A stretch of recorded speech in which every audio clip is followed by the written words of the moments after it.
अब्दुल कलाम से कट्टर मुसलमान इस देश में नहीं हुआ। हमारी कायर और कमीने नेताओं ने उसे भारत रत्न दिया।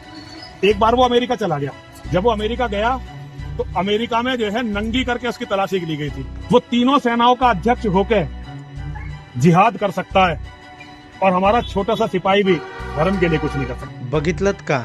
हाच आहे मोदीजींचा 2014 नंतरचा नवीन भारत, ज्यामध्ये APJ अब्दुल कलामांसारख्या सच्चा देशभक्ताला सुद्धा देशद्रोहाचा ठपका लावला जातो आणि असे विषारी भाषण देणारा यती नरसिंहानंद खुलेआम फिरतोय।